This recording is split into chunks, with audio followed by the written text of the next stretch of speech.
Hi folks, this is my 32-week update. I went to the doctor 2 weeks ago and saw my perinatologist briefly and was then waddled across the street to an ultrasound, which was a follow-up to our 20-week ultrasound, but it was much smaller, much shorter, and it's just to make sure that there's fluid is okay and not in any wrong places and things like that. The results of both of those visits is that the doctors think that the babies are right around 3 pounds. Liam on my left is measured in at 3 pounds 1 ounce, and August came in at 3 pounds 3 ounces. It's very healthy, right where they should be.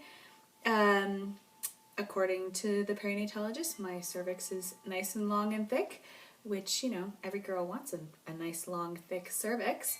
In the ultrasound, there were no fluids in bad places. The organs all look good.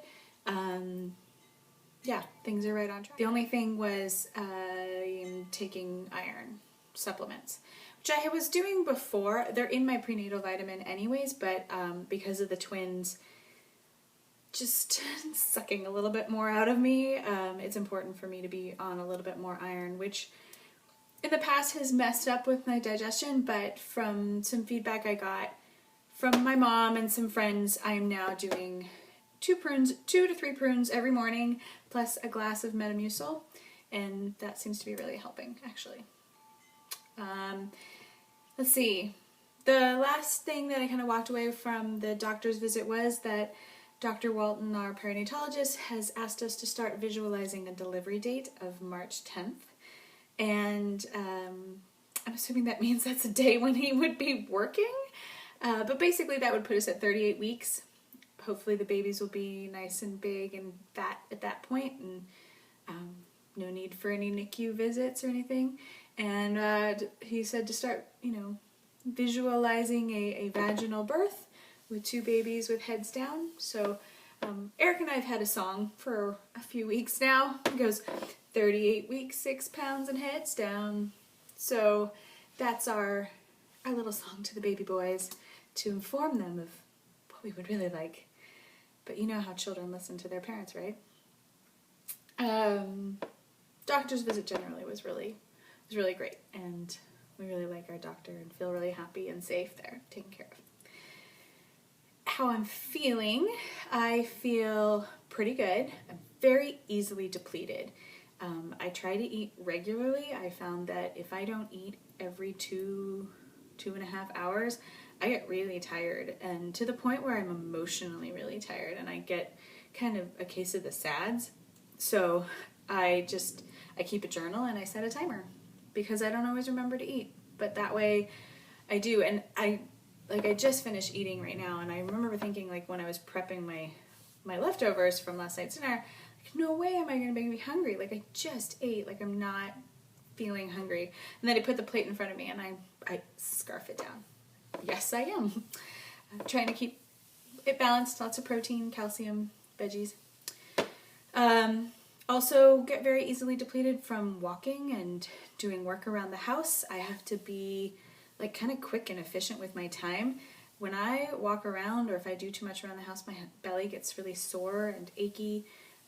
They have me doing what's called palpations, and that's basically feeling my belly in the evenings and in the mornings to look for contractions. So kind of testing to see if there's any signs of preterm labor, which we haven't had for several weeks. I've been paying attention to them. But the more I walk and the more strenuous activity, the more contractions I have.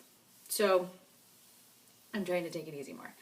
I feel very inclined to nesting. I want to organize my rooms. The other day I kind of overextended myself by going through books and rearranging books on my bookshelf, trying to make space for baby books. And we're changing our dining room into our bedroom in the near future. So I want more space for our things as well as baby things in the nursery, which is currently our bedroom. So with the idea of things shifting and really changing around our house, I've also been trying to document what our house looks like before babies and taking pictures of each room and kind of staging it and making it clean and organized, and then taking a picture of it to show like, this is what it was like before we had the twins. And then this weekend we'll be rearranging our apartment completely to accommodate them. I am also very crafty these days. I'm not working, so I try to find ways to fill my time, and I find it very fulfilling to do something that's creative.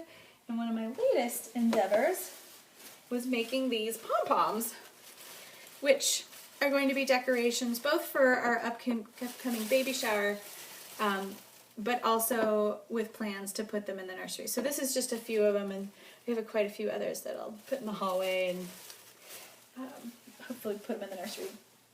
Really simple to make with tissue paper. Of course, it's like a total Pinterest thing, and you can find them on Pinterest by typing in DIY pom-pom. Today's crafty endeavor was rolled sugar cookies, which are going to be part of my party favors for the baby shower. And then the big craft endeavor is quilting. And you can see on the chair behind me is the first quilt. There's two of them, one for each baby. Speaking of babies, this is the belly,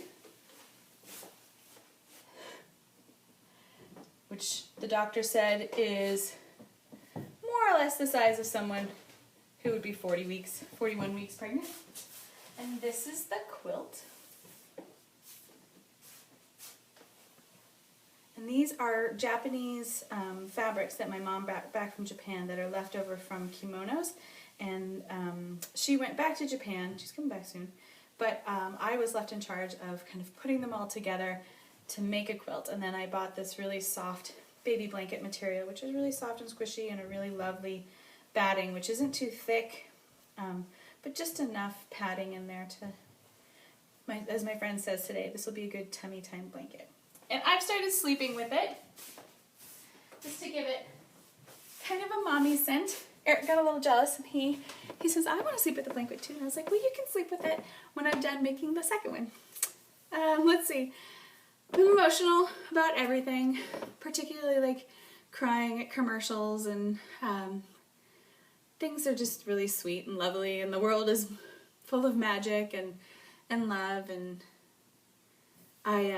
my sister Katie says that it is like I have a bubble of love around me, and I'm like full of love hormones, which is true to a degree if you're like within my circle of trust. And if you're in my circle of trust, I adore you and I'm really emotional about you. But if you're outside my circle of trust, I really distrust you, and I feel suspicious. I have a lot of these fatalistic visions where things are going wrong, like a story or a narrative will run through my mind of, you know, being sideswiped while I'm crossing the intersection, or that person crosses the street and causes harm to me, or often involving like the babies in the belly.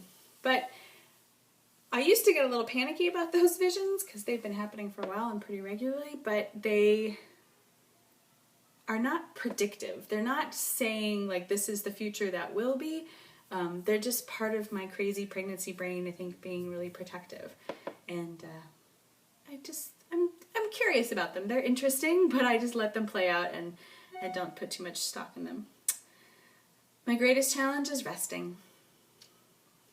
Taking time to really put my feet up, step away from chores, let Eric do more. I don't want to be too much of a princess, and I don't want to annoy people.